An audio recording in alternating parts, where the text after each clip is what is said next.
I'm Lila, a 45-year-old who had given up on marriage. I married Keith, who I met after turning 40, and a year ago we opened a bar. I met my husband Keith at a bar I just happened to stop by at. From that time, Keith was visiting various places in preparation for opening our own bar.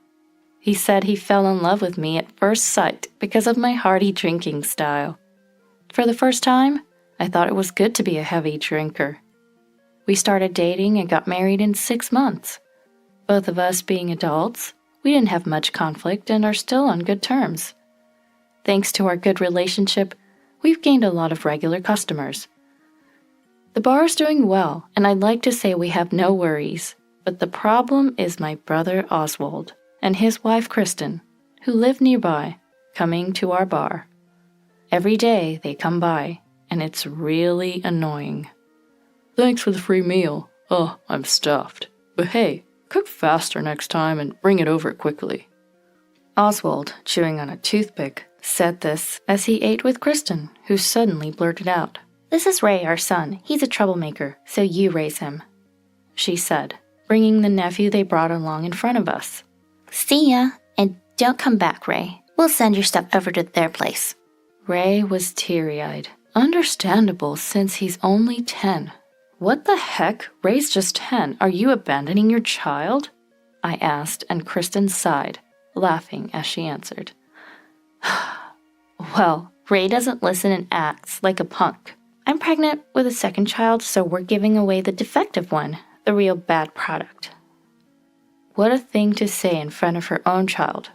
Before I could get angry, Keith spoke up. "All right, Ray, from today, I'm your dad. Come here." This is why I fell for Keith, his straightforwardness. I also turned to Ray. "All right, and I'm happy to say I'm your mom now. Come here." Soon after, we legally adopted him, and Ray became our child. With Keith's advice, we paid Oswald and Kristen $10,000 along with the formal paperwork. This was to prevent any future troubles with the biological parents. 10 years passed and Ray turned 20. Since then, we banned Oswald and Kristen from our shop and home, so we didn't know each other's whereabouts. Our business flourished, and we even owned multiple stores. That day, as the shop settled down, the door opened.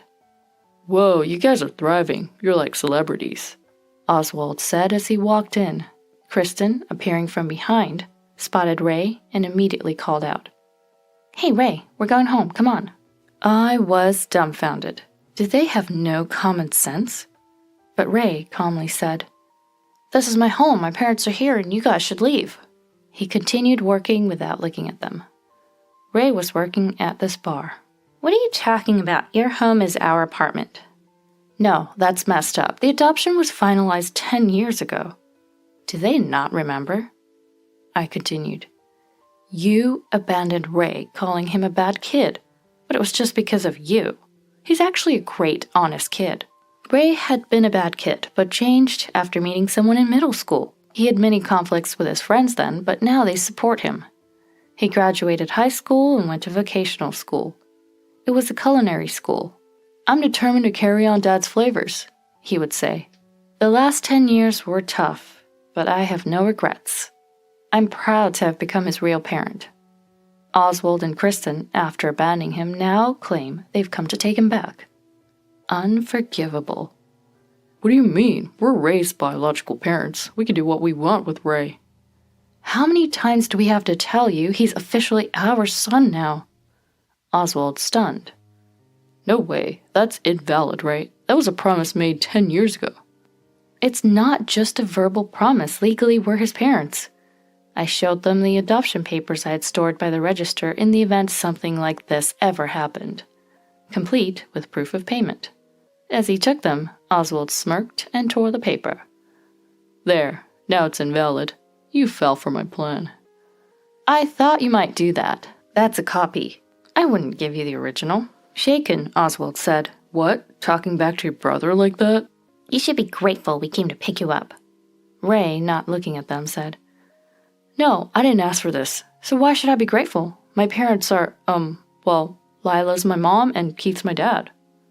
While blushing, I felt like crying, but now wasn't the time. I'll have him say it again later. Is it even okay for you to be here at this hour? Didn't you say 10 years ago that you were pregnant with a second child? Who's taking care of him or her now? I had a bad feeling, but Kristen replied, That kid turned bad too. Probably out playing with friends now. Unbelievable. No love for your own children? I end up speaking in a strong tone. So we came to take Ray back, thinking of swapping the kids. You guys can raise our second child, right? Cool with you? These people are unfit for parenting. Ray's an adult now, so it's up to him. But let us take the other child too. Really? Okay. This time it's $50K. I couldn't believe how disgusting my brother's words were, as if he was only after the money, probably planning to snatch Ray's earnings. Then, unexpectedly, I'll pay the money, please take my brother too. Dad, sorry for the trouble, Ray said. And so, we adopted his brother too. Keith initially offered to pay the $50K. Dad, this is my responsibility, please let me handle it as a man. And he refused. Keith respected Ray's decision as an adult. The brother Kay was more of a handful than Ray. At 10, he stayed out late and didn't trust adults. With Ray's former friend's help, Ray turned out great, but raising another troubled child at this age was hard. Yet we respected Ray's wishes. A year later, the police visited our bar, saying there was a report of us kidnapping children. They came to check due to the nature of the complaint. Our regular customers defended us, saying it was unbelievable. We proved our innocence, and the police left quickly. Oswald and Kristen got a scolding from them. They deserved it for such a nuisance. Lately, the bar's been bustling thanks to Ray and Kay. In the middle of this, such harassment was truly bothersome. While writing the day's report after closing, the door opened. Shoot, I forgot to lock it. I had a bad feeling. Oswald came straight over. Whoa, you're making even more money, thanks to our sons, right? How did you find that out? They're none of your business now. Kristen let out a sigh. Can you believe Kay has over 10K followers on his streaming videos? We're taking him back today. That's not it. The videos of Ray and Kay cooking are popular because of their skills, not thanks to you. As Kristen looked for her sons, she continued. I gave birth to handsome boys. It's thanks to me. If you don't comply, we have plans. Sorry for the inconvenience. Then they left and the brothers came out. What are they planning? Maybe we should make them understand with force. No, I'll handle it, Ray. The brothers discussed. Keith, standing behind them, tapped their shoulders. The two looked back. You're our children now. Don't cross any boundaries. They reluctantly obeyed, but Oswald and Kristen escalated their harassment. Our online reviews were tampered with. It was likely Oswald. That bar uses expired ingredients, or they hire bad guys to intimidate customers, were among the accusations. Some comments refuted them, but the issue wasn't settled. We received many prank calls and group cancellations. Such petty harassment was really troublesome. After enduring this for half a year, Oswald and Kristen came by. Hey, aren't you going to close the shop? So stubborn. These were their first words. Utterly frustrating. Give back our sons already. They're good money. You both still haven't changed, huh? This was all you guys, right? Oswald replied jokingly as always. What are you talking about? Just give them back. The boys are not objects. Go home now. Oswald handed over a paper saying something outrageous. We're opening a bar, and they're going to work for us. The paper was a loan agreement and a business plan. I wondered if any bank would lend on such a flimsy plan. Oswald, where did you borrow this money from? Isn't this risky? It's fine. Ray can pay if anything goes wrong. The lender was clearly shady, with bizarre interest rates. The situation would cause trouble for Ray and Kay. It seems as though the online impact is huge. A friend of mine canceled after seeing the reviews. No wonder we hardly got new customers. It's you guys causing trouble. Kristen feigned ignorance. I don't know what you're talking about. There's no proof. Maybe the health department will come next. If you don't want that, why don't you help with the financing? Now they're even resorting to threats. I should have recorded this conversation. The situation will surely affect Ray and Kay. Though I'm not familiar with social media, I'm sure they're trolling their streaming activities too. We won't let anything interfere with Ray and Kay's activities. But proving anonymous actions as theirs is difficult. These are such convenient times for bad guys, too. Justice only prevails in movies and fiction. Today, we brought someone with us. Come in. A man with a fake smile appeared behind Oswald and Kristen, his eyes not laughing. He's not a normal person. Definitely not just a troublemaker. Hello, I'm Robbie. I'm the one who financed this. Clearly, he wants to ensure his money is repaid. Robbie, smiling, surveyed the bar, probably checking for security cameras. He's more experienced than Kristen. After checking the cameras, he made a veiled threat. We just want the money back. Can you bring your sons as guarantors? Ray and Kay, once delinquents, were trembling in the back. It's natural to be scared. I resolved to protect them when suddenly... Hold on. Keith, who had been quietly listening, spoke up. First, Robbie, my sons aren't guarantors, so collect the debt from Oswald. What? Are you mocking us? Do you know who we're working for? Keith removed his apron and replied. Yeah, I know. Jonathan, right? Doesn't he know about me? Robbie's face turned pale as he stared at Keith. Are you the Keith who used to be on par with Jonathan? Everyone was shocked. We couldn't imagine gentle Keith being involved in such a past. I can't believe that such a kind person was once a delinquent.